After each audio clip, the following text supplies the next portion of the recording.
इस अंदोलन ਨੂੰ NRIਆਂ ਦਾ ਤਾਂ ਸਭ ਤੋਂ ਵੱਡਾ ਸਮਰਥਨ ਹੈ क्योंकि ਪੰਜਾਬ ਦੇ ਵਿੱਚੋਂ ਹੀ ਸਾਰੇ NRI ਭਰਾ ਸਾਡੇ ਪੰਜਾਬੀ ਗਏ ਹੋਏ ਆ। ਜਿਹੜੇ ਕਿਸਾਨ ਆਗੂਆਂ ਦੀ ਜਿਹੜੀ ਭੂਮਿਕਾ ਵਾ ਉਹ ਕਾਬਲੇ ਤਾਰੀਫ ਆ। 30-35 ਜਥੇਬੰਦੀਆਂ ਪੰਜਾਬ ਦੇ ਵਿੱਚ ਆ ਔਰ ਸਾਰੀਆਂ ਇੱਕ ਮੰਚ ਤੇ ਇਕੱਠੀਆਂ ਹੋਈਆਂ ਵਾ। ਪੰਜਾਬ ਦਾ ਕਿਸਾਨ ਰਾਜਨੀਤਿਕ ਲੋਕਾਂ ਤੋਂ मतलब एक तरह का अक चुका है। पंजाब के लोग अपने इतिहास तो वाकिफ ने और इतिहास नूं नाल लैके चल रहे हैं। सो इसे करके देखो तुसी दूजियां स्टेटां दे लोग भी नाल जुड़ गए ने पंजाब दे आके खड़ के। आ सरकार जिहड़ी आ इहदे ते हद ही टपाती ना नोटिफिकेशन कीती है ये कानून दी बिल्कुल गलत कीती है। ਉਹਦੇ ਤੇ ਲੋਕਾਂ ਦੇ ਮਨ ਦੇ ਵਿੱਚ ਉਹਨਾਂ ਵਾਸਤੇ ਇਹ ਗੱਲ ਪੱਕੀ ਪੈ ਗਈ ਹੈ ਕਿ ਕਿਸਾਨ ਦੇ ਹੱਕ 'ਚ ਨਹੀਂ ਗਏ। ਇਹ ਆੜਤੀਆਂ ਨੂੰ ਵਿਚੋਲੀਏ ਦੱਸਦੇ ਨੇ। ਮੈਨੂੰ ਤਾਂ ਇਹਦੀ ਗੱਲ ਸਮਝ ਨਹੀਂ ਆਉਂਦੀ ਇਹਨਾਂ ਨੂੰ ਵਿਚੋਲੀਏ ਕਿੱਥੋਂ ਦਿਖਣ ਲੱਗੇ। ਅੱਜ ਉਹ ਕਹਿੰਦੇ ਨੇ ਵੀ ਕਿ ਨੁਕਤਾ ਦਿਓ, ਤੁਸੀਂ ਨੁਕਤੇ ਲਿਖ ਕੇ ਦਿਓ ਜੀ ਜਿੰਨੇ ਗਲਤ ਨੇ। ਗਲਤ ਸਾਰੇ ਹੀ ਹੈ, ਸਾਰਾ ਬਿੱਲ ਹੀ ਗਲਤ ਹੈ। ਮੀਡੀਆ ਦਾ ਰੋਲ ਹੁੰਦਾ ਵਾ ਵੀ ਕੋਈ ਚੀਜ਼ ਵੀ ਜਿਹੜੀ ਸਾਹਮਣੇ ਹੁੰਦੀ ਹੈ ਉਹਦੀ ਕੋਕ ਕਰਨੀ, ਪਤਾ ਕਰਨਾ। ਜੇ ਕੋਈ ਇਲਜ਼ਾਮ ਲੱਗਦਾ ਉਹਦੀ ਕੋਕ ਕਰਨੀ, ਉਹਦੀ ਤਫਤੀਸ਼ ਕਰਨਾ। ਪਰ ਇੱਥੇ ਜੋ ਵੀ ਕੋਈ ਐਲੀਗੇਸ਼ਨ ਲਾਉਂਦਾ ਵਾ ਉਹਨੂੰ ਸੱਚ ਮੰਨ ਕੇ ਉਹਦੇ ਬਾਰੇ ਪ੍ਰਚਾਰ ਕੀਤਾ ਜਾਂਦਾ ਵਾ। ਪੰਜਾਬੀਆਂ ਇਕੱਲਿਆਂ ਦੀ ਕਿਸਾਨਾਂ ਦੀ ਨਹੀਂ ਗੀ, ਇਹ ਸਾਰੇ ਦੇਸ਼ ਦੇ ਕਿਸਾਨਾਂ ਦੀ ਆ, ਮਜ਼ਦੂਰਾਂ ਦੀ ਆ। ਇਹਦੇ ਵਿੱਚ ਗਾਇਕ ਆ ਗਿਆ, ਕਲਾਕਾਰ ਆ ਗਿਆ, ਇੰਟੈਲੈਕਚੁਅਲ ਬੁੱਧੀਜੀਵੀ ਲੋਕ ਆ ਗਏ ਆ। ਸਰਕਾਰ ਨੂੰ ਇੰਨੀ ਅਕਲ ਨਹੀਂ, ਉਹ ਲੋਕਾਂ ਨੂੰ ਕਹੀ ਜਾਂਦੇ ਨੇ ਵੀ ਤੁਹਾਨੂੰ ਕਾਨੂੰਨ ਸਮਝ ਨਹੀਂ ਆ ਰਹੇ। ਮੈਨੂੰ ਤਾਂ ਇਹ ਲੱਗਦਾ ਵੀ ਸਰਕਾਰ ਨੇ ਅਨਪੜ੍ਹ ਬੰਦਿਆਂ ਨੇ ਕਾਨੂੰਨ ਬਣਾਏ ਨਹੀਂ ਜਿਨ੍ਹਾਂ ਨੂੰ ਪਤਾ ਹੀ ਨਹੀਂ ਕਿ ਅੱਜ ਤੱਕ ਜਿੰਨੀਆਂ ਕੰਪਨੀਆਂ ਜਿੰਨੀਆਂ ਸਰਕਾਰਾਂ ਆਉਂਦੀਆਂ ਉਹ ਕਹਿੰਦੀਆਂ ਵੀ ਆਹ ਕਰਾਂਗੇ, ਤੇ ਜਦੋਂ ਹਕੀਕਤ 'ਚ ਆਉਂਦੀਆਂ ਗਰਾਊਂਡ ਤੇ ਆਉਂਦੀਆਂ ਉਦੋਂ ਗੱਲਾਂ ਹੀ ਹੋਰ ਹੁੰਦੀਆਂ। ਇੱਥੇ ਵੀ NRI ਸਾਡੀ ਗੱਲ ਸੁਣਦੇ ਆ, ਉਹ ਜੇ ਤਾਂ ਉਰੇ ਸੇਵਾ ਕਰ ਸਕਦੇ ਨਹੀਂ, ਉਹ ਆਪਣੇ ਪਿੰਡਾਂ ਦੇ ਵਿੱਚ ਜਿਹੜੇ ਸਾਡੇ ਕਿਸਾਨ ਉਰੇ ਐਜੀਟੇਸ਼ਨ 'ਚ ਆਏ ਆ ਉਹ ਉਹਨਾਂ ਦੀ ਉੱਥੇ ਮਦਦ ਕਰਨ। ਸੋ ਇਸ ਚੀਜ਼ ਦੇ ਵਿੱਚ ਸਟੇਟਾਂ ਨੂੰ ਪੁੱਛਿਆ ਨਹੀਂ ਗਿਆ, ਕਿਸਾਨਾਂ ਨੂੰ ਪੁੱਛਿਆ ਨਹੀਂ ਗਿਆ। ਸੋ ਕਿਸਾਨਾਂ ਦਾ ਅੰਦੋਲਨ ਜਾਰੀ ਹੈ। ਇਸ ਵੇਲੇ ਅਸੀਂ ਕੁੰਡਲੀ ਬਾਰਡਰ ਦੇ ਉੱਤੇ ਬੈਠੇ ਹੋਏ ਹਾਂ। ਇੱਥੇ MLA ਵੀ ਕਿਸਾਨਾਂ ਦਾ ਸਮਰਥਨ ਕਰਨ ਦੇ ਲਈ ਆਏ ਨੇ। ਖਾਸ ਤੌਰ ਤੇ ਜੇ ਗੱਲ ਕਰੀਏ ਆਪਾਂ ਕੰਵਰ ਸੰਧੂ ਸਾਹਿਬ ਵੀ ਆਏ ਹੋਏ ਨੇ ਤੇ ਨਾਲ ਹੀ ਆਪਾਂ ਪਿੰਪਲ ਸਿੰਘ ਜੀ ਵੀ ਆਏ ਨੇ, ਕਮਾਲੂ ਸਾਹਿਬ ਵੀ ਆਏ ਹੋਏ ਨੇ, ਸੁੱਚਾ ਸਿੰਘ ਛੋਟੇਪੁਰ ਜੀ ਵੀ ਆਏ ਹੋਏ ਨੇ ਤੇ ਰਸ਼ਪਾਲ ਜੀ ਵੀ ਆਏ ਹੋਏ ਨੇ ਤੇ ਜੋਗਾ ਸਿੰਘ ਜੀ ਵੀ ਬੈਠੇ ਨੇ ਜੋ ਸਿੱਖ ਕੌਂਸਲ ਆਫ ਨਿਊਜ਼ੀਲੈਂਡ ਦੇ ਜਨਰਲ ਸਕੱਤਰ ਨੇ। ਗੱਲਬਾਤ ਕਰਾਂਗੇ ਸਭ ਨਾਲ। ਸੋ ਸੰਧੂ ਸਾਹਿਬ, ਮੈਂ ਸਭ ਤੋਂ ਪਹਿਲਾਂ ਤੁਹਾਡੇ ਤੇ ਆਉਣਾ, ਇਸ ਅੰਦੋਲਨ ਨੂੰ ਤੁਸੀਂ ਕਿਵੇਂ ਦੇਖਦੇ ਹੋ? ਕਿਉਂਕਿ ਤੁਸੀਂ ਪੱਤਰਕਾਰ ਵੀ ਰਹੇ ਹੋ ਤੇ ਮੀਡੀਆ ਦੇ ਉੱਤੇ ਵੀ ਸਵਾਲ ਉੱਠੇ ਨੇ ਇਸ ਕਿਸਾਨੀ ਅੰਦੋਲਨ ਨੂੰ ਲੈ ਕੇ, ਕੀ ਕਹੋਗੇ? ਦੇਖੋ, ਸਰਕਾਰਾਂ ਦਾ ਜਿਹੜਾ ਰਵੱਈਆ ਵਾ ਉਹ ਹਮੇਸ਼ਾ ਹੀ ਲੋਕਾਂ ਦੇ ਵਿਰੋਧੀ ਰਿਹਾ ਵਾ। ਇੱਕ ਸਹੀ ਤਰੀਕੇ ਦੇ ਵਿੱਚ ਲੋਕਤੰਤਰ ਦੇ ਵਿੱਚ ਜਿਹੜੀਆਂ ਸਰਕਾਰਾਂ ਵਾ ਲੋਕਾਂ ਦੇ ਹਿੱਤ ਦੀ ਗੱਲ ਕਰਨੀਆਂ ਚਾਹੀਦੀਆਂ, ਪਰ ਆਪਾਂ ਵੇਖਿਆ ਲਗਾਤਾਰ ਸਰਕਾਰਾਂ ਜਿਹੜੀਆਂ ਵਾ ਲੋਕਾਂ ਦੇ ਹਿੱਤਾਂ ਦੀ ਪਰਵਾਹ ਨਹੀਂ ਕਰਦੀਆਂ। ਪਰ ਆਹ ਸਰਕਾਰ ਜਿਹੜੀ ਆ ਇਹਨੇ ਤੇ ਹੱਦ ਹੀ ਟਪਾਤੀ ਨਾ ਆ ਜਿਹੜੀ ਹੁਣ ਇਸ ਵੇਲੇ ਜਿਹੜੀ ਕੇਂਦਰ ਸਰਕਾਰ ਆ। ਔਰ ਇਹ ਜੋ ਆਪਾਂ ਨੂੰ ਵੇਖਣ ਨੂੰ ਮਿਲਿਆ ਇੱਥੇ, ਇਹ ਇੱਕ ਨਵੀਂ ਇੱਕ ਮੂਵਮੈਂਟ ਆ ਔਰ ਇੱਕ ਨਵੀਂ ਇੱਕ ਤਰੀਕੇ ਨਾਲ ਮੈਂ ਕਹੂੰਗਾ ਕਿ ਰੈਵੋਲੂਸ਼ਨ ਟਾਈਪ ਆਪਾਂ ਨੂੰ ਵੇਖਣ ਨੂੰ ਮਿਲ ਰਹੀ ਹੈ। ਜੀ। ਸੋ ਜਿਸ ਤਰੀਕੇ ਨਾਲ ਮੈਂ ਮੀਡੀਆ ਦੀ ਗੱਲ ਕਰ ਰਿਹਾ ਸੀਗਾ ਕਿ ਕਿਸਾਨਾਂ ਦੇ ਵਿੱਚ ਨਾਰਾਜ਼ਗੀ ਜ਼ਰੂਰ ਪਾਏਗੀ, ਇਸ ਅੰਦੋਲਨ ਨੂੰ ਬਦਨਾਮ ਕਰਨ ਦੀ ਕੋਸ਼ਿਸ਼ ਵੀ ਕੀਤੀ ਗਈ, ਵੱਖਵਾਦੀ ਤੱਕ ਵੀ ਕਹਿ ਦਿੱਤਾ ਗਿਆ। ਲੇਕਿਨ ਜਦੋਂ ਅਸੀਂ ਵੀ ਜ਼ਮੀਨੀ ਹਕੀਕਤ ਜਦੋਂ ਜਾ ਕੇ ਦੇਖੀਏ ਤੇ ਗੱਲਾਂ ਬਾਤਾਂ ਕਰਦੇ ਹਾਂ ਤੇ ਪਤਾ ਲੱਗਦਾ ਹੈ ਕਿ ਉਹ ਆਪਣੇ ਹੱਕ ਮੰਗਣ ਲਈ ਕਿਸਾਨ ਇੱਥੇ ਆਏ ਨੇ, ਆਪਣੇ ਨਹੀਂ, ਕਿ ਇਹ ਇੱਕ ਦੇਸ਼ ਦੀ ਲੜਾਈ ਬਣ ਚੁੱਕੀ ਹੈ। ਜੇ ਕਾਰਪੋਰੇਟ ਆ ਗਏ ਤਾਂ ਇੱਥੇ ਮਹਿੰਗਾਈ ਵਧੇਗੀ। ਸੋ ਤੁਹਾਨੂੰ ਲੱਗਦਾ ਹੈ ਕਿ ਭੂਮਿਕਾ ਜਿਹੜੀ ਮੀਡੀਆ ਦੀ ਨਿਭਾਉਣੀ ਚਾਹੀਦੀ ਸੋ ਨਹੀਂ ਨਿਭਾਈ ਗਈ? ਉਹ ਤੇ ਸਾਫ਼ ਹੀ ਹੈ ਜੀ, ਬਿਲਕੁਲ ਜਗ ਜਾ ਰਹੀ ਆ ਕਿ ਜੋ ਮੀਡੀਆ ਦਾ ਰੋਲ ਆ ਉਹ ਨਹੀਂ ਨਿਭਾ ਰਹੇ। ਮੀਡੀਆ ਦਾ ਰੋਲ ਹੁੰਦਾ ਵਾ ਵੀ ਕੋਈ ਚੀਜ਼ ਵੀ ਜਿਹੜੀ ਸਾਹਮਣੇ ਹੁੰਦੀ ਹੈ ਉਹਦੀ ਕੋਕ ਕਰਨੀ, ਪਤਾ ਕਰਨਾ। ਜੇ ਕੋਈ ਇਲਜ਼ਾਮ ਲੱਗਦਾ ਉਹਦੀ ਕੋਕ ਕਰਨੀ, ਉਹਦੀ ਤਫਤੀਸ਼ ਕਰਨਾ। ਪਰ ਇੱਥੇ ਜੋ ਵੀ ਕੋਈ ਐਲੀਗੇਸ਼ਨ ਲਾਉਂਦਾ ਵਾ ਉਹਨੂੰ ਸੱਚ ਮੰਨ ਕੇ ਉਹਦੇ ਬਾਰੇ ਪ੍ਰਚਾਰ ਕੀਤਾ ਜਾਂਦਾ ਵਾ। ਇੱਕ ਮੀਡੀਆ ਦੇ ਵਿੱਚ, ਇੱਕ ਅਖਬਾਰਾਂ ਦੇ ਵਿੱਚ ਆਮ ਤੌਰ ਤੇ ਇੱਕ ਟਰਮ ਯੂਜ਼ ਹੁੰਦੀ ਸੀ, ਟੇਬਲ ਨਿਊਜ਼। ਇਹ ਇੰਜ ਲੱਗ ਰਿਹਾ ਵਾ ਵੀ ਕੁਝ TV ਸਟੇਸ਼ਨਾਂ ਦੇ ਵਿੱਚ ਜਾਂ ਟੇਬਲ ਤੇ ਲਿਖ ਕੇ ਇਹ ਖਬਰਾਂ ਬਣ ਰਹੀਆਂ ਵਾ ਵੀ ਕਿਸੇ ਨੂੰ ਅੱਤਵਾਦੀ ਕਹਿ ਦਿਓ, ਕਿਸੇ ਨੂੰ ਖਾਲਿਸਤਾਨੀ ਕਹਿ ਦਿਓ। ਜਿਹੜੇ ਲੋਕੀ ਇੱਥੇ ਆ ਕੇ ਆਪ ਤਫਤੀਸ਼ ਕਰ ਰਹੇ, ਜਿਵੇਂ ਤੁਸੀਂ ਇੱਥੇ ਵੇਖ ਰਹੇ ਜੇ, ਉਹਨਾਂ ਨੂੰ ਪਤਾ ਵਾ ਵੀ ਅਸਲੀਅਤ ਕੀ ਆ। ਅਸਲੀਅਤ ਇਹ ਆ ਕਿ ਇਹ ਸਿਰਫ ਤੇ ਸਿਰਫ ਕਿਸਾਨਾਂ ਦੀ, ਔਰ ਸਿਰਫ ਪੰਜਾਬ ਦੇ ਨਹੀਂ, ਇਸ ਵੇਲੇ ਇਹ ਸਾਰੇ ਦੇਸ਼ ਦੇ ਕਿਸਾਨਾਂ ਦੀ ਇੱਕ ਮੂਵਮੈਂਟ ਬਣ ਚੁੱਕੀ ਆ। ਜੋ ਉਹਨਾਂ ਦੇ ਮਸਲੇ ਕਈ ਦਹਾਕਿਆਂ ਤੋਂ ਇਕੱਠੇ ਹੋ ਰਹੇ ਸੀਗੇ ਉਹ ਇਸ ਵੇਲੇ ਸਾਹਮਣੇ ਆ ਗਏ ਆ ਔਰ ਕਿਸਾਨਾਂ ਨੂੰ ਸਬਕ ਮਿਲ ਗਿਆ ਵਾ ਕਿ ਜਿੰਨਾ ਚਿਰ ਤੱਕ ਆਪਣੇ ਹੱਕਾਂ ਲਈ ਅਸੀਂ ਲੜਾਂਗੇ ਨਹੀਂ, ਸਾਨੂੰ ਕੁਝ ਨਹੀਂ ਮਿਲਣਾ। ਜੀ। ਸੋ ਇੱਥੇ ਜਿਹੜੇ ਜ਼ਿਆਦਾਤਰ ਬੈਠੇ ਨੇ, ਆਮ ਆਦਮੀ ਪਾਰਟੀ ਤੋਂ ਉਹਨਾਂ ਦੀ ਸ਼ੁਰੂਆਤ ਹੋਈ ਸੀ। ਇਸ ਵੇਲੇ ਅਸੀਂ ਦਿੱਲੀ ਵਿੱਚ ਬੈਠੇ ਹਾਂ। ਦਿੱਲੀ ਦੇ ਵਿੱਚ ਆਮ ਆਦਮੀ ਪਾਰਟੀ ਹੈਗੀ ਹੈ ਤੇ ਸਰਕਾਰ ਹੈਗੀ ਉਹਨਾਂ ਦੀ। ਤੇ ਅਰਵਿੰਦ ਕੇਜਰੀਵਾਲ ਹੋਰਾਂ ਦਾ ਬੀਤੇ ਦਿਨੀ ਇੱਕ ਬਿਆਨ ਜਿਹੜਾ ਆਇਆ ਸੀਗਾ, ਉਹਨਾਂ ਨੇ ਕਿਹਾ ਕਿ ਜਿਹੜੇ ਕੇਂਦਰ ਦੇ ਕਾਨੂੰਨ ਹੁੰਦੇ ਨੇ ਉਹਨਾਂ ਅੱਗੇ ਜਿਹੜੇ ਸੂਬੇ ਬੇਵਸ ਹੁੰਦੇ ਨੇ, ਤੇ ਜੇ ਬੇਵਸ ਹੁੰਦੇ ਨੇ ਤੇ ਉਹਨਾਂ ਦੇ ਜਿਹੜੇ MLA ਨੇ ਉਹ ਗ੍ਰਿਫਤਾਰੀਆਂ ਵੀ ਦੇ ਰਹੇ ਨੇ ਤੇ ਦੂਜੇ ਪਾਸੇ ਨੋਟੀਫਾਈ ਵੀ ਕਰ ਦਿੱਤਾ ਉਹਨਾਂ ਨੇ ਇੱਕ ਕਾਨੂੰਨ ਇਹਦੇ ਵਿੱਚੋਂ। ਤੁਸੀਂ ਅਰਵਿੰਦ ਕੇਜਰੀਵਾਲ ਦੇ ਬਿਆਨ ਨੂੰ ਕਿੱਦਾਂ ਦੇਖਦੇ ਹੋ? ਦੇਖੋ, ਦੋ ਤਿੰਨ ਚੀਜ਼ਾਂ ਹੁੰਦੀਆਂ ਵਾ। ਕੁਝ ਕਾਨੂੰਨ ਜਿਹੜੇ ਆ ਉਹ ਕੇਂਦਰ ਬਣਾਉਂਦਾ ਵਾ, ਕੁਝ ਗੱਲਾਂ ਜਿਹੜੀਆਂ ਆਪਾਂ ਨੂੰ ਪਤਾ ਹੀ ਆ ਕਿ 3 ਲਿਸਟਾਂ ਹੁੰਦੀਆਂ, ਇੱਕ ਸੈਂਟਰਲ ਲਿਸਟ, ਇੱਕ ਸਟੇਟ ਲਿਸਟ ਤੇ ਕਨਕਰੈਂਟ ਲਿਸਟ। ਕਨਕਰੈਂਟ ਲਿਸਟ ਦੇ ਉੱਤੇ ਕੇਂਦਰ ਵੀ ਕਾਨੂੰਨ ਬਣਾ ਸਕਦਾ ਤੇ ਸਟੇਟਾਂ ਵੀ ਬਣਾ ਸਕਦੀਆਂ ਵਾ। ਜੀ ਜੀ ਲੇਕਿਨ ਕੋਈ ਵੀ ਜਿਹੜੀ ਜ਼ਿੰਮੇਵਾਰ ਸਰਕਾਰ ਹੁੰਦੀ ਆ ਉਹ ਜਦੋਂ ਕਨਕਰੈਂਟ ਲਿਸਟ ਦੇ ਉੱਤੇ ਕਾਨੂੰਨ ਬਣਾਉਂਦੀ ਆ ਤੇ ਉਹ ਸਟੇਟਾਂ ਨੂੰ ਪੁੱਛਦੀ ਜ਼ਰੂਰ ਆ।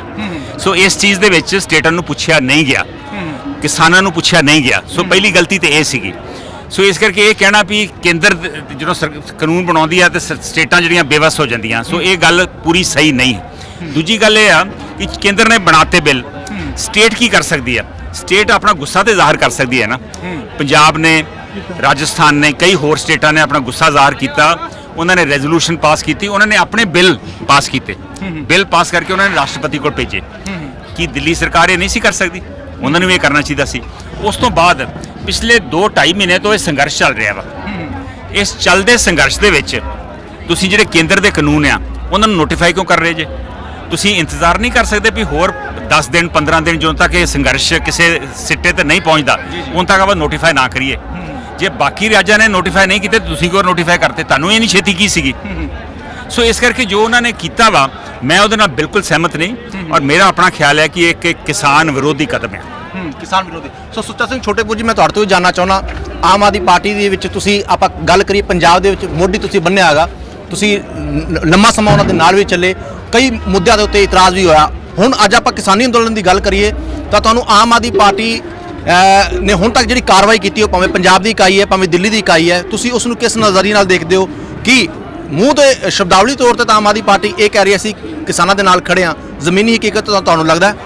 ਜਿਵੇਂ ਸੰਧੂ ਸਾਹਿਬ ਨੇ ਦੱਸਿਆ, ਗੱਲ ਤਾਂ ਕਿਸੇ ਪਾਰਟੀ ਦਾ ਉਹੀ ਗੱਲ ਸਾਹਮਣੇ ਆਉਂਦੀ ਹੈ ਨਾ ਵੀ ਉਹਨੇ ਕੀ ਕਿਹਾ, ਦਿਲੋਂ ਕੀ ਕਿਹਾ ਵਾ।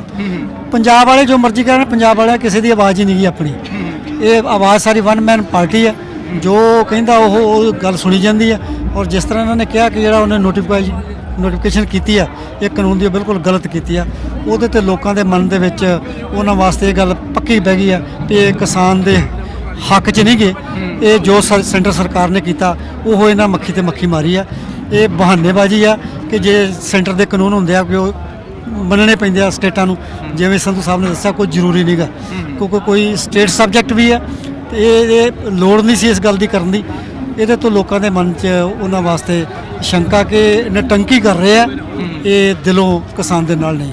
ਪੰਜਾਬ ਦੇ ਵਿੱਚ ਹੁਣ ਚੋਣਾਂ ਨੂੰ ਵੀ 1 ਸਾਲ ਰਹਿ ਗਿਆ ਤੇ ਤੁਹਾਡੇ ਕਿਉਂਕਿ ਤੁਸੀਂ ਇਮਾਨਦਾਰ ਸਿਆਸਤਦਾਨਾਂ ਦੇ ਵਿੱਚ ਆਉਂਦੇ ਹੋ, ਤੁਹਾਡੇ ਉੱਤੇ ਗੰਭੀਰ ਇਲਜ਼ਾਮ ਵੀ ਲੱਗੇ ਨੇ ਆਮ ਆਦਮੀ ਪਾਰਟੀ ਦੇ ਵੱਲੋਂ, ਤੇ ਜੇ ਸੱਦਾ ਆਉਂਦਾ ਤੁਹਾਨੂੰ ਦੁਆਰਾ ਕਿ ਸਾਡੇ ਵੱਲੋਂ ਇੱਕ ਵਾਰ ਦੁਆਰਾ ਪਾਰਟੀ ਦੇ ਵਿੱਚ ਤੁਸੀਂ ਸ਼ਾਮਲ ਹੋ ਜਾਓ, ਆਮ ਆਦਮੀ ਪਾਰਟੀ ਵੱਲੋਂ ਸੱਦਾ ਆਉਂਦਾ, ਕੀ ਤੁਸੀਂ ਪ੍ਰਵਾਨ ਕਰੋਗੇ? ਗੱਲ ਹੈ ਜੀ, ਇਹ ਬਾਅਦ 'ਚ ਆਪਾਂ ਸੰਘਰਸ਼ਾ ਜਿਹੜਾ ਨਾ ਜਿੱਤ ਲੈਣ ਦੀ ਹੈ ਕਿਸਾਨਾਂ ਨੂੰ, ਸਿਆਸਤ ਦੀਆਂ ਗੱਲਾਂ ਆਪਾਂ ਬਾਅਦ 'ਚ ਕਰਾਂਗੇ। ਸੋ ਕਿਸਾਨੀ ਸੰਘਰਸ਼ ਤੇ ਆਪਾਂ ਗੱਲ ਕਰੀਏ ਤਾਂ ਇਸ ਸੰਘਰਸ਼ ਨੂੰ ਤੁਸੀਂ ਕਿਸ ਨਜ਼ਰੀਏ ਨਾਲ ਦੇਖਦੇ ਹੋ? ਲਗਭਗ 3 ਮਹੀਨੇ ਹੋ ਚੁੱਕੇ ਨੇ ਇਸ ਸੰਘਰਸ਼ ਨੂੰ, ਅੱਜ ਦਿੱਲੀ ਦੀ ਪੂਰੀ ਘੇਰਾਬੰਦੀ ਕੀਤੀ ਹੋਈ ਹੈ, ਕਿ ਤੁਹਾਨੂੰ ਲੱਗਦਾ ਹੈ ਕਿ ਘੇਰਾਬੰਦੀ ਦੇ ਨਾਲ ਮਸਲਾ ਹੱਲ ਹੋਏਗਾ? ਬਿਲਕੁਲ ਨਹੀਂ, ਇਹਦੇ ਨਾਲ ਗੱਲ ਹੋਰ ਪੱਕੀ ਹੁੰਦੀ ਜਾਂਦੀ ਆ। ਜਿੰਨਾ ਲੰਬਾ ਟਾਈਮ ਪੈਂਦਾ ਉਨੀ ਸਟਰੈਂਥ ਕਿਸਾਨ ਨੂੰ ਹੋਰ ਮਿਲ ਰਹੀ ਆ। ਲੋਕ ਭਾਰੀ ਤਾਦਾਦ ਦੇ ਵਿੱਚ ਇਸ ਮੂਵਮੈਂਟ ਦੇ ਨਾਲ ਜੁੜ ਰਹੇ ਆ। ਇਹ ਪੰਜਾਬੀਆਂ ਇਕੱਲਿਆਂ ਦੀ ਕਿਸਾਨਾਂ ਦੀ ਨਹੀਂ ਗੀ, ਇਹ ਸਾਰੇ ਦੇਸ਼ ਦੇ ਕਿਸਾਨਾਂ ਦੀ ਆ, ਮਜ਼ਦੂਰਾਂ ਦੀ ਆ। ਇਹਦੇ ਵਿੱਚ ਗਾਇਕ ਆ ਗਏ ਆ, ਕਲਾਕਾਰ ਆ ਗਏ ਆ, ਇੰਟੈਲੈਕਚੁਅਲ ਬੁੱਧੀਜੀਵੀ ਲੋਕ ਆ ਗਏ ਆ, ਬੜੇ ਸਿਆਣੇ ਸਿਆਣੇ ਲੋਕ ਜਿਹੜੇ ਇਸ ਮੂਵਮੈਂਟ ਨਾਲ ਲੋਕ ਆਪਣੇ ਅਵਾਰਡ ਵਾਪਸ ਕਰਨ ਲੱਗ ਪਏ ਆ। ਇਸ ਪਲੇਅਰ ਆ ਗਿਆ, ਸਪੋਰਟਸਮੈਨ ਆ ਗਏ। ਇਸ ਕਰਕੇ ਇਹ ਜਿੰਨਾ ਡਿਲੇ ਕਰਨਗੇ ਮੈਂ ਸਮਝਦਾ ਕਿ ਉਹਨਾਂ ਭਾਰ ਵੱਧਦਾ ਜਾਊਗਾ ਔਰ ਦੇਸ਼ ਦੀ ਸਰਕਾਰ ਵਾਸਤੇ ਉਨੀਆਂ ਸਮੱਸਿਆਵਾਂ ਜ਼ਿਆਦਾ ਬਣਦੀਆਂ ਜਾਣ। ਜੀ ਜੀ। ਸੋ ਰਸ਼ਪਾਲ ਸਿੰਘ ਜੀ, ਮੈਂ ਤੁਹਾਡੇ ਨਾਲ ਵੀ ਗੱਲ ਕਰਾਂਗਾ, ਪੰਜਾਬ ਏਕਤਾ ਪਾਰਟੀ ਦੇ ਜਨਰਲ ਸਕੱਤਰ, ਤੁਸੀਂ ਕਿਸਾਨੀ ਨੂੰ ਚੰਗੀ ਤਰ੍ਹਾਂ ਜਾਣਦੇ ਵੀ ਹੋ, ਆੜਤੀਏ ਬਾਰੇ ਵੀ ਤੁਹਾਨੂੰ ਚੰਗੀ ਤਰ੍ਹਾਂ ਨੌਲੇਜ ਹੈਗੀ ਹੈ, ਤੇ ਜਿਹੜੀ MSP ਬਾਰੇ ਵੀ ਤੁਹਾਨੂੰ ਚੰਗਾ ਗਿਆਨ ਹੈਗਾ। ਜਿਹੜੇ ਖੇਤੀ ਕਾਨੂੰਨ ਹੈਗੇ ਨੇ, ਮੈਂ ਜੇ ਆਪਾਂ ਘੱਟ ਸਮਝੇ ਤੁਸੀਂ ਸਮਝਾਉਣੇ ਹੋਣ ਕਿਸਾਨ ਭਰਾਵਾਂ ਨੂੰ, ਕੀ ਕਹੋਗੇ ਕਿਵੇਂ ਨੁਕਸਾਨਦਾਈ ਨੇ? ਦੇਖੋ, ਜਿਸ ਤਰ੍ਹਾਂ ਇਹਨਾਂ ਨੇ ਦੇਸ਼ ਨੂੰ ਵੇਚਤਾ, ਇਹ ਇਸ ਤਰ੍ਹਾਂ ਸਾਰਾ ਜਿਹੜਾ ਸਾਡਾ ਅਨਾਜ ਦਾ ਸਿਸਟਮ ਹੈ ਉਹ ਪ੍ਰਾਈਵੇਟ ਅਦਾਰੇ ਦੇ ਹੱਥ 'ਚ ਦੇਣਾ ਚਾਹੁੰਦੇ ਨੇ।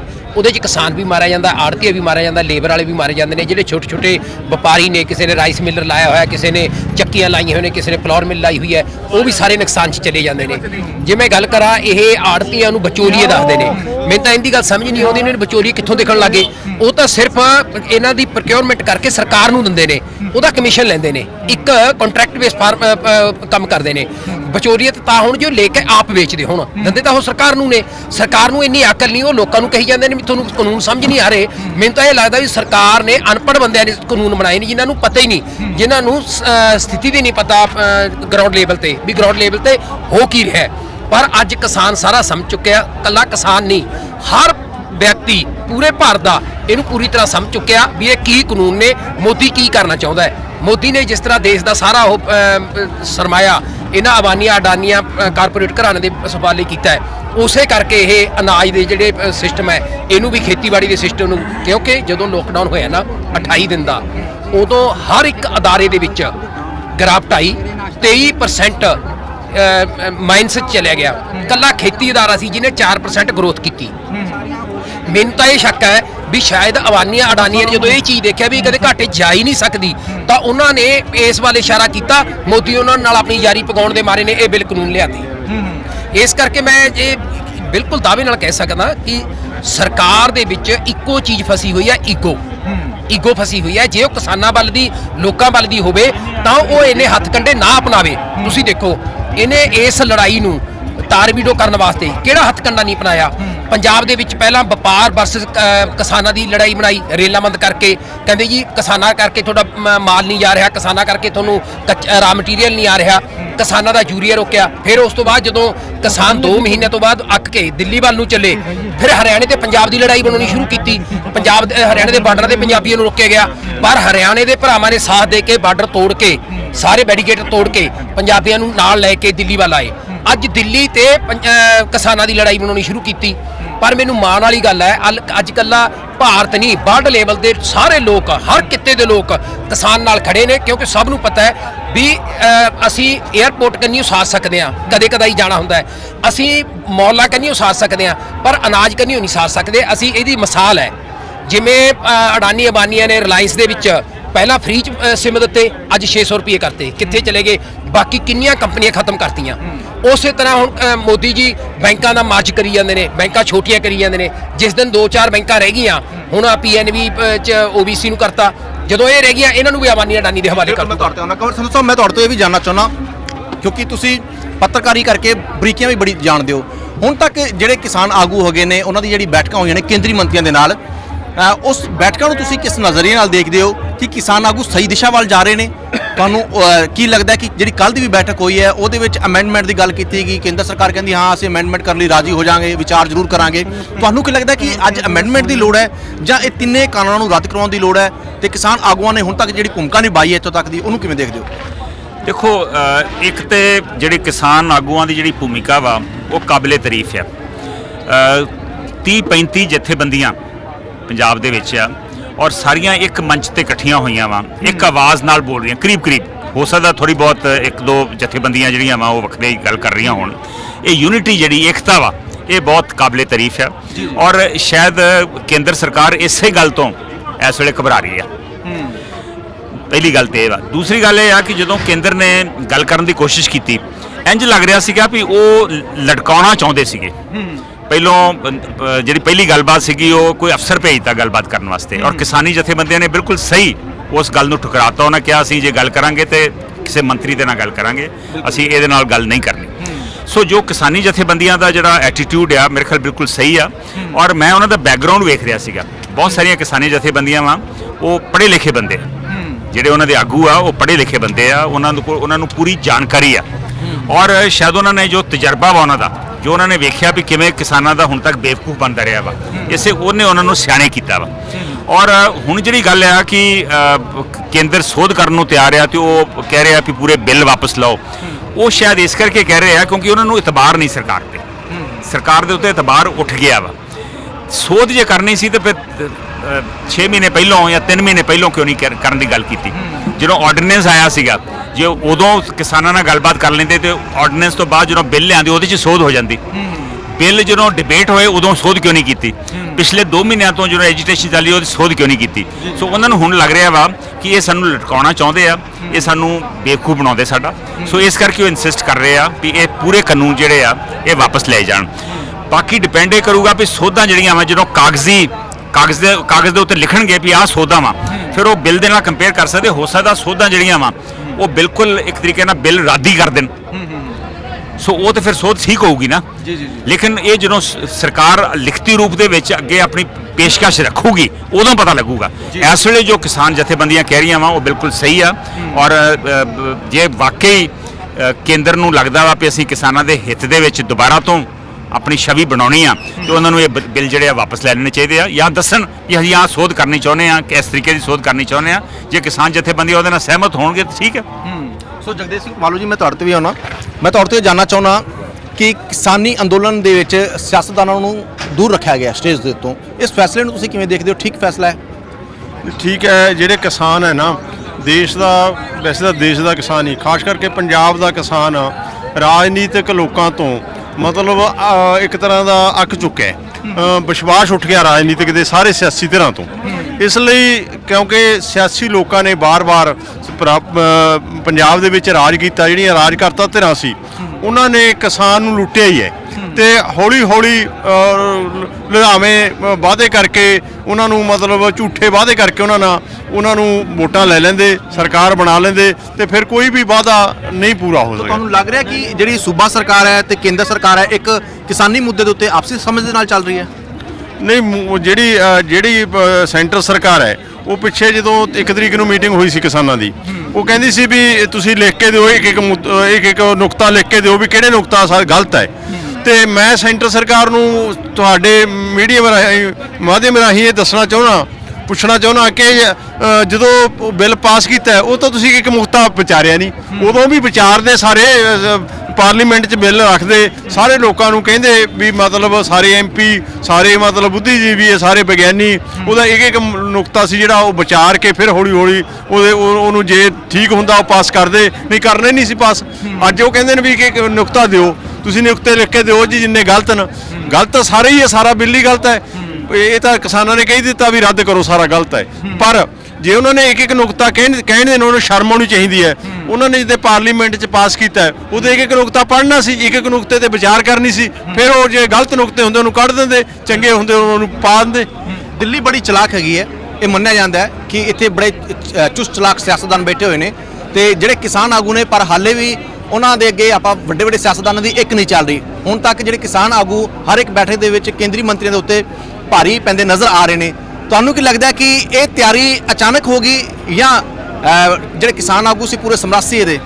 ਨਹੀਂ, ਕਿਸਾਨ ਆਗੂ ਜਿਹੜੀ ਤਿਆਰੀ ਤਾਂ ਕਿਸਾਨਾਂ ਨੂੰ ਜਦੋਂ ਬਿੱਲ ਆ ਗਏ ਉਦੋਂ ਹੀ ਮਤਲਬ ਪਹਿਲਾਂ ਵੀ ਖਾਸ਼ਾ ਸੀ ਕਿ ਇੱਕੋ ਇੱਕ ਕਿਸਾਨੀ ਰਹਿ ਗਈ ਪੰਜਾਬ ਕੋਲੇ, ਜਿਹੜੀ ਕੁਛ ਨਾ ਕੁਛ ਟਾਈਮ ਪਾਸ ਕਰਦੇ ਨੇ ਲੋਕ, ਜਿਹੜੇ 5-5 7-7 ਕਿੱਲੇ ਵਾਲੇ ਵਿਚਾਰੇ, ਉਹਨਾਂ ਦਾ ਨਿਰਵਾਹ ਤਾਂ ਨਹੀਂ ਹੁੰਦਾ ਕਿਉਂਕਿ ਕਰਜ਼ੇ ਦੀਆਂ ਪੰਡਾਂ ਤਾਂ ਉਹਨਾਂ ਦੇ ਸਿਰ ਤੇ ਹੋਈ ਜਾਂਦੀਆਂ।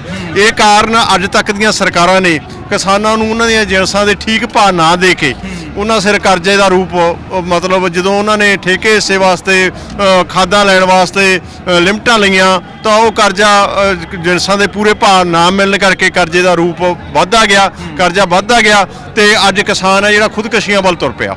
ਪਰ ਇੱਥੇ ਹੀ ਬਸ ਨਹੀਂ, ਹੁਣ ਤਾਂ ਜਿੰਨੀ ਕੁ ਫਸਲ ਹੁੰਦੀ ਸੀ ਉਹ ਵੀ ਲੈਣ ਨੂੰ ਕੋਈ ਤਿਆਰ ਨਹੀਂ। ਇਹ ਜਿਹੜੇ ਬਿੱਲ ਹੈ ਇਹ ਤਾਂ ਇਹ ਕਰਦੇ ਨੇ ਵੀ ਮਰਜ਼ੀ ਹੈ, ਕਿਉਂਕਿ ਇਹ ਇੱਕ ਅੱਜ ਤੱਕ ਜਿਵੇਂ ਜੋੜੇ ਮਾਜਰੀ ਨੇ ਦੱਸਿਆ ਕਿ ਅੱਜ ਤੱਕ ਇਹ ਵਿਸ਼ਵਾਸ ਇੰਨਾ ਉੱਠ ਚੁੱਕਿਆ ਹੈ ਕਿ ਅੱਜ ਤੱਕ ਜਿੰਨੀਆਂ ਕੰਪਨੀਆਂ, ਜਿੰਨੀਆਂ ਸਰਕਾਰਾਂ ਆਉਂਦੀਆਂ ਉਹ ਕਹਿੰਦੀਆਂ ਵੀ ਆਹ ਕਰਾਂਗੇ, ਤੇ ਜਦੋਂ ਹਕੀਕਤ 'ਚ ਆਉਂਦੀਆਂ, ਗਰਾਊਂਡ ਤੇ ਆਉਂਦੀਆਂ, ਉਦੋਂ ਗੱਲਾਂ ਹੀ ਹੋਰ ਹੁੰਦੀਆਂ।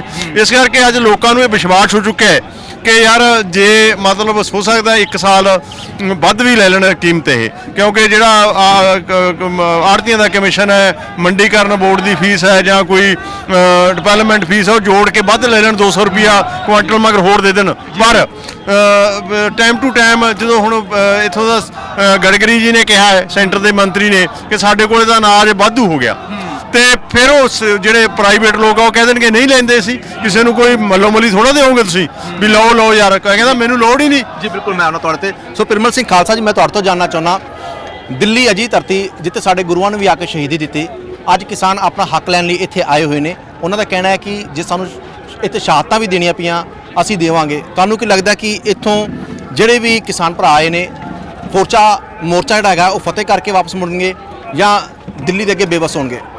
ਦੇਖੋ, ਪੰਜਾਬੀਆਂ ਦਾ ਇਤਿਹਾਸ ਰਿਹਾਗਾ, ਤੁਸੀਂ ਪਿੱਛੇ ਇਤਿਹਾਸ ਤੇ ਝਾਤ ਤਾਂ ਮਾਰੋ। ਜੇ ਆਪਾਂ ਕਰੀਏ ਸਾਡੇ ਗੁਰੂ ਸਾਹਿਬਾਨ ਗੁਰੂ ਤੇਗ ਬਹਾਦਰ ਜੀ ਦੀ, ਤਾਂ ਉਹਨਾਂ ਨੇ ਜਿਹੜਾ ਹਿੰਦੂ ਧਰਮ ਦੀ ਰੱਖਿਆ ਦੇ ਲਈ, ਮਨੁੱਖੀ ਅਧਿਕਾਰਾਂ ਦੇ ਲਈ ਆਪਣਾ ਜਿਹੜਾ ਇੱਥੇ ਸੀਸ ਦਿੱਤਾ ਸੀਗਾ। ਸੋ ਇਸੇ ਤਰ੍ਹਾਂ ਲਗਾਤਾਰ ਜਿੰਨੀਆਂ ਵੀ ਸਿੱਖਾਂ ਨੇ ਇਤਿਹਾਸ ਦੇ ਵਿੱਚ ਕੁਰਬਾਨੀਆਂ ਕੀਤੀਆਂ ਨੇ, ਲੋਕ ਹਿੱਤਾਂ ਦੇ ਲਈ ਕੁਰਬਾਨੀਆਂ ਕੀਤੀਆਂ ਨੇ। ਸੋ ਇੱਥੇ ਹੁਣ ਜਦੋਂ ਪੰਜਾਬ ਦੇ ਹੱਕਾਂ ਦੀ ਗੱਲ ਆ ਗਈ ਤੇ ਇੱਥੇ ਅਸੀਂ ਕਿਵੇਂ ਸੋਚ ਸਕਦੇ ਕਿ ਵੀ ਪੰਜਾਬ ਦੇ ਲੋਕ ਪਿੱਛੇ ਹਟਣਗੇ? ਸੋ ਪੰਜਾਬ ਦੇ ਲੋਕ ਆਪਣੇ ਇਤਿਹਾਸ ਤੋਂ ਵਾਕਿਫ ਨੇ ਔਰ ਇਤਿਹਾਸ ਨੂੰ ਨਾਲ ਨਾਲ ਲੈ ਕੇ ਚੱਲ ਰਹੇ ਨੇ। ਸੋ ਇਸੇ ਕਰਕੇ ਦੇਖੋ ਤੁਸੀਂ ਦੂਜੀਆਂ ਸਟੇਟਾਂ ਦੇ ਲੋਕ ਵੀ ਨਾਲ ਜੁੜ ਗਏ ਨੇ, ਪੰਜਾਬ ਦੇ ਆ ਕੇ ਖੜ ਗਏ। ਜੇ ਸੱਚੇ ਨੇ ਤਾਂ ਖੜੇ ਨੇ, ਨਾ ਕਿ ਲੋਕ ਝੂਠੇ ਦੇ ਨਾਲ ਕੌਣ ਖੜਦਾ ਗਾ। ਸੋ ਵਿਦੇਸ਼ਾਂ ਦੇ ਵਿੱਚੋਂ ਲਗਾਤਾਰ ਜਿਹੜਾ ਇਸ ਸੰਘਰਸ਼ ਨੂੰ ਬਲ ਮਿਲ ਰਿਹਾ ਗਾ, ਔਰ ਅੱਜ ਇਹ ਸੰਘਰਸ਼ ਆਪਣੇ ਸਿਖਰਾਂ ਤੇ ਆ।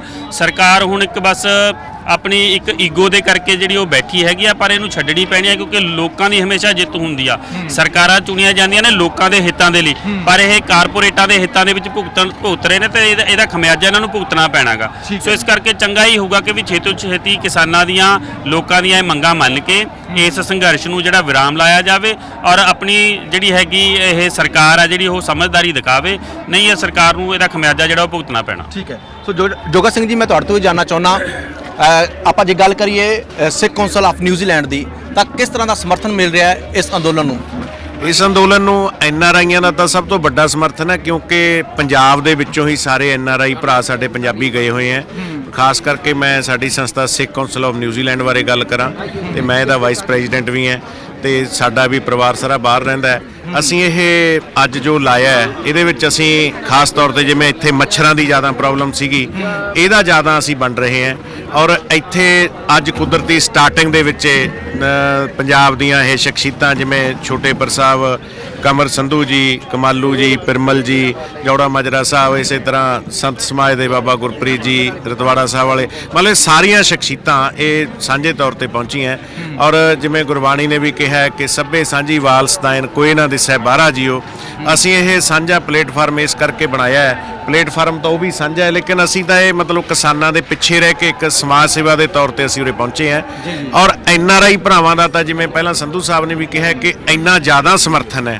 ਉਹ ਚਾਹੁੰਦੇ ਆ ਕਿ ਸਾਡਾ ਉਹ ਪੰਜਾਬ, ਜਿਸ ਪੰਜਾਬ ਦੇ ਵਿੱਚ ਉਹ ਰਹਿਣਾ ਚਾਹੁੰਦੇ ਸੀ, ਲੇਕਿਨ ਇਹੋ ਜਿਹੇ ਕਾਲੇ ਕਾਨੂੰਨਾਂ ਕਰਕੇ ਉਹਨਾਂ ਨੂੰ ਇਹ ਪੰਜਾਬ ਛੱਡਣਾ ਪਿਆ, ਉਹ ਤਾਂ ਕਰਕੇ ਇਸ ਪੰਜਾਬ ਦੇ ਬਾਰੇ ਬਾਰ-ਬਾਰ ਦੇਖਦੇ ਆ। ਸੋ ਸਮੁੱਚੇ NRIਆਂ ਦਾ ਵੀ ਧੰਨਵਾਦ ਹੈ। ਔਰ ਮੈਂ ਸਮਝਦਾ ਕਿ ਜਿੱਥੇ ਵੀ NRI ਸਾਡੀ ਗੱਲ ਸੁਣਦੇ ਆ, ਉਹ ਜੇ ਤਾਂ ਉਰੇ ਸੇਵਾ ਕਰ ਸਕਦੇ ਆ, ਨਹੀਂ ਉਹ ਆਪਣੇ ਪਿੰਡਾਂ ਦੇ ਵਿੱਚ ਜਿਹੜੇ ਸਾਡੇ ਕਿਸਾਨ ਉਰੇ ਐਜੀਟੇਸ਼ਨ 'ਚ ਆਏ ਆ, ਉਹ ਉਹਨਾਂ ਦੀ ਉੱਥੇ ਮਦਦ ਕਰਨ, ਜਿਸ ਢੰਗ ਨਾਲ ਵੀ ਉਹ ਮਦਦ ਕਰ ਸਕਦੇ ਆ ਕਰਨ। ਔਰ ਮੈਂ ਜਿਹੜੇ ਇੱਥੇ ਵੀ ਸਾਡੇ ਇਹ ਜਿਵੇਂ MLA ਸਾਹਿਬ ਆਏ, ਕਮਾਲੂ ਜੀ ਆਏ, ਜਿੱਥੇ ਸਿੱਖ ਕੌਂਸਲ ਨਿਊਜ਼ੀਲੈਂਡ ਨੇ ਤਾਂ ਲਗਾਤਾਰ ਅਸੀਂ ਤਾਂ ਮਦਦ ਕਰੇ ਰਹੇ ਹਾਂ, ਲੇਕਿਨ ਵੱਡੀ ਗੱਲ ਇਹ ਹੈ ਜਦੋਂ ਇਹ ਸਾਰੇ ਆਏ ਕਹਿੰਦੇ ਕਿਹੜੀ ਚੀਜ਼ ਦੀ ਲੋੜ ਹੈ, ਮੈਂ ਕਿਹਾ ਜੀ ਜ਼ਿਆਦਾ ਇਹਨਾਂ ਚੀਜ਼ਾਂ ਦੀ ਲੋੜ ਹੈ। ਇਹ ਵੀ ਬਾਰ-ਬਾਰ ਇੱਕ ਜ਼ਿਕਰ ਹੁੰਦਾ ਹੈ ਕਿ ਪੋਲੀਟੀਕਲ ਤੌਰ ਤੇ ਘੱਟ ਆਏ ਆ। ਹਰੇਕ ਇੱਥੇ ਆਉਣ ਵਾਲੀ ਸ਼ਖਸੀਅਤ ਕੋਈ ਆਪਣਾ ਆ ਗਿੰਨੀ ਘਿਓ ਲਿਆਇਆ, ਕੋਈ ਕੁਛ ਲਿਆਇਆ, ਕੋਈ ਚਾਹ ਪੱਤੀ ਲਿਆ, ਹਰੇਕ ਕੋਈ ਸ਼ਖਸੀਅਤ ਜਿਹੜੀ ਆਈ ਹੈ ਕੋਈ ਨਾ ਕੋਈ ਇੱਕ ਦੋ ਡੱਬਾ ਲੈ ਕੇ ਆਈ ਹੈ। ਸੋ ਇਸ ਕਰਕੇ ਇਹ ਰਾਜਨੀਤਿਕ ਸ਼ਖਸੀਅਤ ਵੀ ਦੋ ਤਰ੍ਹਾਂ ਦੇ ਹੁੰਦੇ ਆ, ਇੱਕ ਲੁੱਟਣ ਵਾਲੇ, ਇੱਕ ਸਮਾਜ ਸੁਧਾਰਕ। ਸੋ ਮੈਂ ਸਮਝਦਾ ਅੱਜ ਸਮਾਜ ਸੁਧਾਰਕ ਰਾਜਨੀਤਿਕ ਲੋਕਾਂ ਨੂੰ ਵੀ ਅੱਗੇ ਆਉਣਾ ਚਾਹੀਦਾ। ਸੋ ਮੈਂ NRI ਭਰਾਵਾਂ ਨੂੰ ਜ਼ਰੂਰ ਬੇਨਤੀ ਕਰਦਾ ਕਿ ਉਹ ਆਪਣੇ ਆਪਣੇ ਪਿੰਡਾਂ ਦੇ ਲਈ ਜ਼ਰੂਰ ਸਹਿਰਦ ਹੋਣ ਜਿਵੇਂ ਉਹ ਪਹਿਲਾਂ ਹੁੰਦੇ। ਜੀ। ਸੋ ਸੰਤ ਸਾਹਿਬ, ਮੇਰਾ ਆਖਰੀ ਸਵਾਲ ਤੁਹਾਨੂੰ, ਇਸ ਅੰਦੋਲਨ ਨੂੰ ਹੁਣ ਤੁਸੀਂ ਕੀ ਦੇਖਦੇ ਹੋ ਕਿ ਕੀ ਨਵਾਂ ਮੋੜ ਲਊਗਾ, ਤੇ ਕੋਈ ਅਪੀਲ ਤੁਸੀਂ ਕਰਨਾ ਚਾਹੁੰਦੇ ਹੋ ਕਿਸਾਨ ਭਰਾਵਾਂ ਨੂੰ? ਨਹੀਂ, ਕਿਸਾਨ ਭਰਾ ਤੇ ਸਾਡੇ ਸਿਆਣੇ ਆ, ਉਹਨਾਂ ਨੂੰ ਕੀ ਮੇਰੇ ਵੱਲੋਂ ਕੀ ਉਹਨਾਂ ਨੂੰ ਅਪੀਲ ਹੋਣੀ ਆ, ਜਿਹੜੇ ਰਸਤੇ ਤੇ ਚੱਲ ਰਹੇ ਬਿਲਕੁਲ ਸਹੀ ਰਸਤਾ ਵਾ, ਔਰ ਅਸੀਂ ਸਾਰੇ ਆਸ ਕਰਦੇ ਆ ਕਿ ਇਹਦਾ ਛੇਤੀ ਤੋਂ ਛੇਤੀ ਇਹਦਾ ਹੱਲ ਹੋਵੇ, ਔਰ ਕਿਸਾਨ ਜਿਹੜੇ ਸਾਡੇ ਕਿਸਾਨ ਭਰਾ ਵਾ ਉਹਨਾਂ ਨੂੰ ਪੂਰੀ ਕਾਮਯਾਬੀ ਮਿਲੇ। ਠੀਕ ਹੈ। ਛੋਟੇਪੁਰ ਜੀ, ਤੁਸੀਂ ਕੋਈ ਮੈਸੇਜ ਦੇਣਾ ਚਾਹੋਗੇ? ਦੇਖੋ, ਕਿਸਾਨ ਵੀਰ ਬੜੀ ਦ੍ਰਿੜਤਾ ਦੇ ਨਾਲ ਚੱਲ ਰਹੇ ਆ, ਔਰ ਕਿਸੇ ਵੀ ਇਹੋ ਜਿਹੇ ਬੰਦੇ ਨੂੰ ਕੋਈ ਗਲਤ ਗੱਲ ਨਹੀਂ ਕਰਨ ਦਿੰਦੇ, ਕਿਸੇ ਕਮਿਊਨਿਟੀ ਦੇ ਉਲਟ, ਕਿਸੇ ਪ੍ਰੋਫੈਸ਼ਨ ਦੇ ਉਲਟ, ਕਿਸੇ ਕਿੱਤੇ ਦੇ ਉਲਟ ਕੋਈ ਗੱਲ ਨਹੀਂ ਕਰਨ ਦਿੰਦੇ। ਉਹ ਕਹਿੰਦੇ ਵੀ ਜਿਹੜਾ ਵੀ ਕੋਈ ਛੋਟਾ ਮੋਟਾ ਵੀ ਯੋਗਦਾਨ ਪਾਊਗਾ ਉਹਨੂੰ ਵੀ ਵੈਲਕਮ ਕਰਾਂਗੇ, ਜਿਹੜਾ ਇੱਥੇ ਚਾਹ ਪਿਆਉਂਦਾ ਉਹਨੂੰ ਵੀ ਵੈਲਕਮ ਕਰਾਂਗੇ, ਜਿਹੜਾ ਇੱਥੇ ਮਹੀਨੇ ਦਾ ਬੈਠਾ 9 ਦਿਨਾਂ ਦਾ ਇੱਥੇ ਪੰਜਾਬ 'ਚ ਬੈਠਾ ਉਹਨੂੰ ਵੈਲਕਮ ਕਰਾਂਗੇ। ਇਹ ਅੱਛੀ ਉਹਨਾਂ ਦੀ ਵਧੀਆ ਸੋਚ ਹੈ ਸਾਰਿਆਂ ਨੂੰ ਨਾਲ ਲੈਣ ਦੀ। ਔਰ ਮੈਂ ਸਮਝਦਾ ਕਿ ਕਿਸਾਨ ਬਹੁਤ ਰਗੜੇ ਖਾ ਚੁੱਕਾ ਵਾ, ਇਸ ਕਰਕੇ ਬਹੁਤ ਸਿਆਣਾ ਵਾ ਔਰ ਸੂਝ-ਬੂਝ ਨਾਲ ਚੱਲ ਰਿਹਾ ਵਾ। ਪ੍ਰਮਾਤਮਾ ਮਿਹਰ ਕਰੇ ਉਹ ਆਪਣੇ ਮਿਸ਼ਨ ਦੇ ਵਿੱਚ ਸਕਸੈਸਫੁਲ ਹੋਵੇ। ਜੀ। ਸੋ ਦਰਸ਼ਕੋ, ਤੁਸੀਂ ਸੁਣਿਆ ਕਿ ਜਿਹੜੇ MLA ਹੈਗੇ ਨੇ ਪੰਜਾਬ ਤੋਂ, ਹੋਰ ਸਿਆਸਤਦਾਨ ਨੇ, ਉਹ ਇੱਥੇ ਆਏ ਹੋਏ ਨੇ। ਜਿੱਦਾਂ ਕਿ ਕਿਸਾਨ ਆਗੂਆਂ ਨੇ ਜਿਹੜੀ ਗੱਲਾਂ ਆਖੀਆਂ ਸੀ ਉਹਨਾਂ ਨੂੰ ਫੋਲੋ ਕਰਦੇ ਪਏ ਨੇ, ਮੰਚ ਤੋਂ ਨਹੀਂ ਤਾਂ ਉਹਨਾਂ ਦਾ ਸਮਰਥਨ ਜ਼ਰੂਰ ਕਰਨ ਲਈ ਇੱਥੇ ਆਏ ਹੋਏ ਨੇ। ਤੇ ਕਮਰ ਸੰਧੂ ਸਾਹਿਬ ਨੇ ਇੱਕ ਗੱਲ ਜ਼ਰੂਰ ਕਹੀ ਹੈ ਕਿ ਜਿਸ ਤਰੀਕੇ ਨਾਲ ਪੰਜਾਬ ਨੇ ਇਤਰਾਜ਼ ਤਾਂ ਆਪਣਾ ਜ਼ਰੂਰ ਜਤਾਇਆ ਹੈਗਾ ਕਿ ਸਾਨੂੰ ਇਹ ਜਿਹੜੇ ਖੇਤੀ ਕਾਨੂੰਨ ਹੈਗੇ ਨੇ ਇਹ ਠੀਕ ਨਹੀਂ ਹੈਗੇ, ਸਾਡੇ ਲਈ ਨੁਕਸਾਨਦਾਇਕ ਨੇ, ਤੇ ਵਿਧਾਨ ਸਭਾ ਦੇ ਵਿੱਚ ਇਹਨਾਂ ਦੇ ਵਿਰੁੱਧ ਜਿਹੜਾ ਮਤਾ ਵੀ ਪਾਸ ਕੀਤਾ ਗਿਆ। ਇਸ ਕਰਕੇ ਜਿਹੜੀ ਦਿੱਲੀ ਦੀ ਅਰਵਿੰਦ ਕੇਜਰੀਵਾਲ ਸਰਕਾਰ ਹੈ ਉਹ ਘੱਟੋ ਘੱਟ ਇਹ ਤਾਂ ਕਰ ਸਕਦੀ ਸੀ, ਪਰ ਦੂਜੇ ਪਾਸੇ ਅਰਵਿੰਦ ਕੇਜਰੀਵਾਲ ਵਾਰ-ਵਾਰ ਜਦੋਂ ਇਹ ਬਿਆਨ ਦਿੰਦੇ ਨੇ ਕਿ ਜਿਹੜੇ ਕੇਂਦਰ ਦੇ ਕਾਨੂੰਨਾਂ ਦੇ ਅੱਗੇ ਸਟੇਟ ਬੇਵੱਸ ਹੋ ਜਾਂਦੀ ਹੈ, ਉਸ ਦੇ ਨਾਲ ਕਿਸਾਨਾਂ ਨੂੰ ਕਿਤੇ ਨਾ ਕਿਤੇ ਜ਼ਰੂਰ ਲੱਗਦਾ ਹੈ ਕਿ ਜੇ ਇੱਕ ਪਾਸੇ ਆਮ ਆਦਮੀ ਪਾਰਟੀ ਕਹਿੰਦੀ ਅਸੀਂ ਕਿਸਾਨਾਂ ਦੇ ਨਾਲ ਖੜੇ ਹਾਂ, ਤੇ ਦੂਜੇ ਪਾਸੇ ਜੇ ਬੇਵੱਸੀ ਵੀ ਦਿਖਾਉਂਦੇ ਤੇ ਕਿਸ ਢੰਗ ਨਾਲ ਤੁਸੀਂ ਖੜੇ ਹੋਏ ਹੋ। ਸੋ ਹੁਣ ਮੈਨੂੰ ਅਮਨ ਮੋਹਨ ਮੋਜਾਲ ਨੂੰ ਦਿਓ ਇਜਾਜ਼ਤ, ਤੇ ਤੁਸੀਂ ਦੇਖਦੇ ਰਹੋ ਹਮਦਰ TV। ਸਤਿ ਸ਼੍ਰੀ ਅਕਾਲ।